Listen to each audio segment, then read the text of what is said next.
Hello friends, कैसे हैं आप लोग। सीरियल स्टार्ट करने से पहले आप लोगों से रिक्वेस्ट है, अगर आपने मेरे चैनल को सब्सक्राइब नहीं किया तो बेल आइकन दबा के सब्सक्राइब करें ताकि हर नई आने वाली वीडियो की नोटिफिकेशन आप तक पहुंच सके। अगर आपने इफ़ यू विश अपॉन मी के पिछले एपिसोड नहीं देखे हैं तो लिंक डिस्क्रिप्शन बॉक्स में वीडियो जाके देख लें। एपिसोड की शुरुआत में हमें दिखाया जाता है ताइसिक 403 रूम में शिफ्ट हो जाते हैं। ग्यूराई उनसे पूछने लगता है आप इस रूम में क्यों आए हैं, तो ताइसिक उससे कहते हैं इस रूम से मेरी बहुत सारी यादें जुड़ी, मैं पहले भी इस रूम में आ चुका हूँ और इस रूम ने मुझे नया जीवन दान दिया है और अब मैं आराम से मर सकूंगा। ग्यूराई उनसे ऐसी बातें करने से मना करते हैं। फिर ताइसिक उसे कहते हैं कि मैं चाहता हूँ तुम अपने फादर को माफ कर दो, तो ग्यूराई कहता है मैंने उन्हें बहुत पहले माफ कर दिया। फिर अगले सीन में हम देखते हैं सियो ग्यूराई को लेकर सियोल जा रही होती और उससे मॉर्निंग के टाइम बहुत सारा खाना बनवाती है। ग्यूराई कहता है तुम मुझसे बहुत काम कराती है। फिर ग्यूराई सियो को अपने बैग पे लेकर ऊपर जाने लगता है, जहाँ पर हम देखते हैं सियो ग्यूराई को अपनी माँ की ग्रेव ले जाती है और ग्यूराई के बनाए खाने को रख के कहती है देखो ये मॉम मेरा ड्राइवर है। ये सुनने के बाद ग्यूराई भी कहता है हाँ मैं इसका ड्राइवर। फिर सियो अपनी मॉम से कहती है 1 साल में बहुत बदल गया है, लेकिन अब मुझे ऐसा इंसान मिल गया है जिसके साथ मैं अपनी पूरी लाइफ स्पेंड कर सकूं।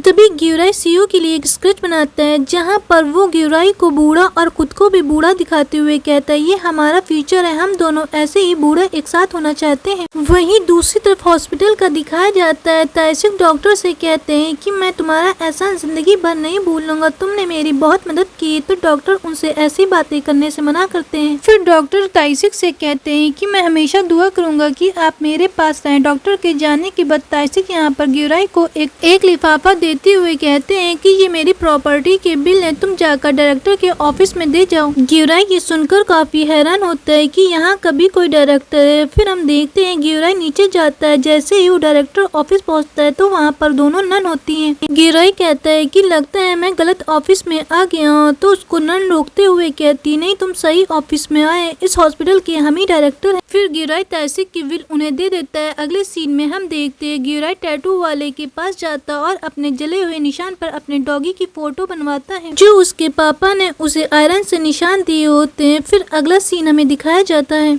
जहाँ पर हानजून जेल में मिलने सोगजुन से जाती और उससे कहती तुम तो जेल में काफी मोटे हो गए, लगता तुम्हें यहाँ का खाना काफी सूट कर रहा है। ये सुनने के बाद सोगजुन भी हंसने लगता और कहता है अब मैं सुकून में हूँ, इसीलिए मुझे यहाँ का खाना सूट कर रहा है। फिर वो हानजून से कहता है तुम यहाँ पर मत आना, मैं जल्दी बाहर निकलूंगा। फिर अगले सीन में हानजून दिखाई जाती जो एक लड़की से मिलती है। वो लड़की हानजून को एक वीडियो दिखाती है जिसमें लू के सारे रिकॉर्ड होते हैं कि वो लड़कियों को जबरदस्ती काम करने के लिए फोर्स कर रहा होता है और उसके बाद सियो वाली भी वीडियो होती जो उसने हॉस्पिटल में रिकॉर्ड की होती, उसने सारी वीडियो हानजून को दे दी होती। अगले सीन में हानजून दिखाई जाती है जहां पर हानजून एक फिटनेस का चैनल बना लेती और लोगों को फिटनेस के बारे में बताती है। फिर वो लोगों को सियो के बारे में बताती कि उसे बॉक्सिंग नहीं आती, लेकिन सियो ने उसे फोर्स किया है कि उसे सिखा देगी। अगले सीन में हम देखते हैं पुलिस लोनशॉक लू के पास पहुंच जाती और वीडियो के जरिए उसे गिरफ्तार कर लेती है। वहीं दूसरी तरफ ग्यूराई ताइसिक को लेकर काफी परेशान होता है। फिर मिस ली उसके पास बैठती और उसको समझाने लगती है कि सब कुछ नॉर्मल हो जाएगा। मिस ली सब कुछ भूल चुकी होती है, लेकिन वो ग्यूराई को परेशान देखती इसलिए वो उसको नॉर्मल करने की कोशिश करने लगती। तभी हॉस्पिटल में सभी के पास मैसेज आता है ताइसिक की विश का। ये देखकर सभी लोग हॉस्पिटल में डिसाइड करते हैं कि वो ताइसिक की विश को पूरा करेंगे और विश की तैयारी में लग जाते हैं।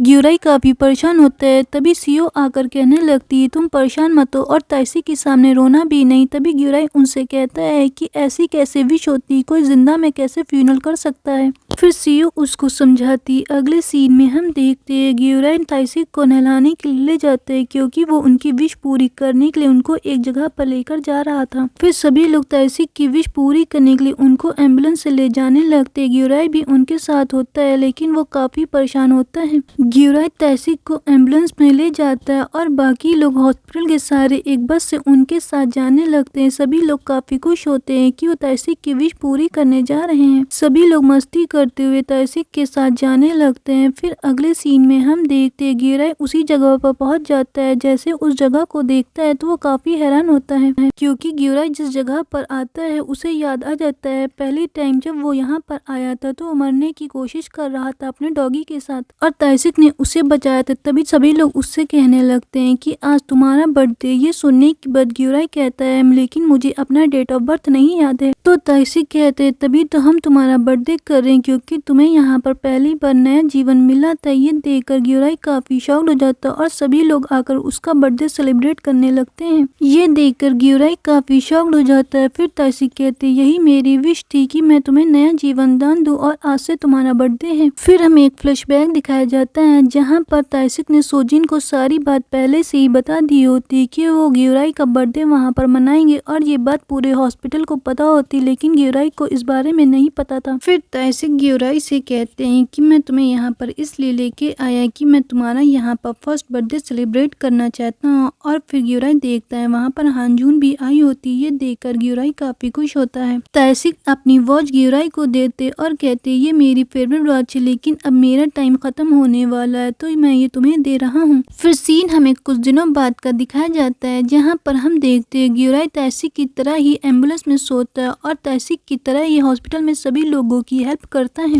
वो हॉस्पिटल में सभी लोगों की हेल्प करता है। फिर वो ताइसिक की फोटो देखता है जिसके बाद वो कहता है कि मैं बहुत खुश हूँ कि आप जैसे पिता मुझे मिले। फिर हमें मिस ली दिखाई जाती है जो सोजिन से अपने बाल कटवा कर जाने लगती है तो सोजिन को पैसे देती है जिसमें जिनी का टैग होता है। मिस ली जैसे ही बाल कटवा कर बाहर जाने लगती तो सोजिन दूसरे इंसान को फोन करता है। फिर हम देखते हैं मिस लिली जो अब सब कुछ भूल चुकी है वो बाहर जाने लगती। तभी हम देखते हैं जिनी ग्रुप का एक मेंबर उनके पास आता है और उनसे कहने लगता है कि चलो मैं आपको घर छोड़ देता हूँ। जहाँ पर हम देखते हैं वो जो बस होती है वही इसी हॉस्पिटल की होती है। फिर मिस ली बस में बैठ जाती है और हमें दिखाया जाता है कि बस को चारों तरफ हॉस्पिटल के घुमाकर वहीं पर छोड़ दिया जाता है। बस का ड्राइवर उनके हस्बैंड को फोन करता और बताता है कि मिस ली आने वाली है। जब मिस ली घर पहुंच जाती है तो उनके हस्बैंड कहते हैं तुम घर आ चुकी है। असल में वो हॉस्पिटल में होते हैं जहाँ पर बहुत सारे इनिशिया के पेशेंट होते हैं और ताइसिक के पैसों से उन्होंने वहाँ पर एक छोटा सा गाँव बना लिया होता है जिसका नाम उन्होंने एंजल विलेज रखा होता है। ये सब ताइसिक ने किया होता है क्योंकि वो अपने पेशेंट को नीदरलैंड नहीं भेजना चाहते। उन्होंने छोटा गांव इसी हॉस्पिटल के चारों तरफ बसा लिया होता और सभी पेशेंट को लगता है कि वो अपनी एक नॉर्मल लाइफ जी रहे हैं। फिर अगले सीन में हम देखते हैं सोंजा ग्यूराई को बताती है कि आज एक वॉलंटियर आना है। ये सुनते ही ग्यूराई बाहर चला जाता है। वो उस वॉलंटियर का इंतजार कर रहा होता है। तभी उसके साथ सीओ भी होती है। वो दोनों जैसे ही वॉलंटियर को देखते हैं काफी शॉक्ड हो जाते हैं क्योंकि वो बिल्कुल ग्यूराई की तरह होते हैं जैसे फर्स्ट टाइम ग्यूराई ने एंट्री की होती। वहाँ पर एक लड़की आती है वॉलंटियर के लिए जिसे देखकर ग्यूराई काफी परेशान हो जाता है लेकिन सीओ हंसते हुए कहती है अब तुम्हें ही इसे संभालना होगा। और ये फाइनल एपिसोड यहीं पे खत्म हो जाता है। अगर आपको हमारी वीडियो पसंद आई तो लाइक करें, शेयर करें, सब्सक्राइब करना बिल्कुल भी ना भूलें।